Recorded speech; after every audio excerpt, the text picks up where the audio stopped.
तो वही आज मैं शेयर करना चाहूँगा एक विश्व प्रसिद्ध संत और राइटर हुए हैं जिनका नाम है दांते।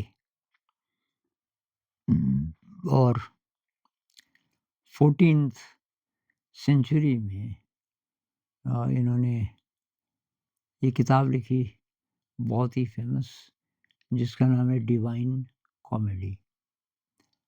और इसमें मरने के बाद हमारी जो सोल है वो कहाँ-कहाँ से गुज़रती है प्यूरिफ़ाई होने के लिए, उसका वर्णन है।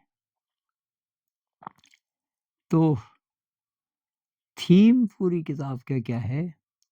In his will is our peace. अगर हम शांति से रहना चाहते हैं, तो जो परमात्मा की इच्छा है, उसके साथ अपनी इच्छा मिला दो। तो ये जो किताब है, कभी पढ़ना आप, इसलिए मैं बता रहा हूँ। इसमें 3 पार्ट्स हैं और जो पहला पार्ट है, वो है इन्फर्नो। इन्फर्नो का मतलब होता है हेल, नरक। कि आत्मा पहले नरक में जाती है। हो सकता है कोई-कोई आत्मा इतनी प्योर होगी, ज़रूरत ना पड़े, लेकिन ज़्यादातर आत्माएँ कुछ ना कुछ तो होगा ही ना दुष्कर्म। तो इसलिए चाहे थोड़ी देर के लिए, लेकिन वहाँ रहना पड़ेगा और वहाँ अपने को शुद्ध करना पड़ेगा नरक में। तो नरक का मतलब कारण है बनने का। नरक है शुद्धिकरण के लिए। अब नरक का काम हो गया, जितनी आपकी अशुद्धि थी वो ठीक हो गई। उसके बाद जो दूसरा चरण है वो है परगेटोरियो। तो ये उनकी दूसरी किताब का नाम है। मतलब 3 वॉल्यूम्स में ये लिखा गया है डिवाइन कॉमेडी। तो फर्स्ट वॉल्यूम था इन्फर्नो और दूसरा वॉल्यूम है परगेटोरियो। परगेटोरियो भी शुद्धिकरण का है, शुद्धिकरण का है, लेकिन शायद उतना उतना खराब माहौल नहीं है, उतना दर्दनाक नहीं है, जितना कि हेल। अब परगेटोरियो से भी आप पार हो गए, आपकी आत्मा शुद्ध हो गई, तब पैराडाइज़ो।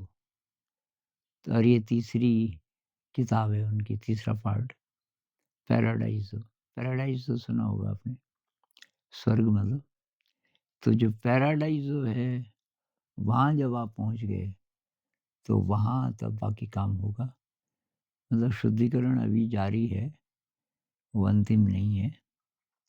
तो ये किताब अगर आप पढ़ सको, होगी अवेलेबल, मैं तो नहीं पढ़ पाया। मैं बीच-बीच जब मुझे ये किताब मिली, तब मैं स्टूडेंट था और ये अवेलेबल नहीं थी किताब। इंटरनेट तो नहीं था ना उस ज़माने में। लेकिन अभी आप चाहो तो पढ़ सकते हो, इससे बहुत सारे इनसाइट्स मिलेंगे। और अंत में तब ये थीम है, in his will is our peace. अब कुछ लोग कहते हैं कि इसको इतना ज़्यादा पता कैसे चला? हेल का, पर्गेटोरियो का, पैराडाइज़ो का इतना शानदार, इतना विविड वर्णन कैसे किया? तो लोग कहते हैं कि इनमें वो सिद्धि थी। अ, हो सकता है जिसको आजकल लूसिड ड्रीम बोलते हैं, या ये एस्ट्रल बॉडी। एस्ट्रल बॉडी तो कहते हैं कि देवता आते थे, देवता गाइड करते थे कि चल अ, देखना है हेल, कि हाँ, मुझे लिखना है उसके बारे में, तो मैं ढंग से तभी लिख पाऊँगा जब ज़रा देखूँगा, और कि वो उसको ले जाते थे। इसी तरीके से जो दूसरे रेल्म्स हैं, पर्गेटोरियो, पैराडाइज़ो।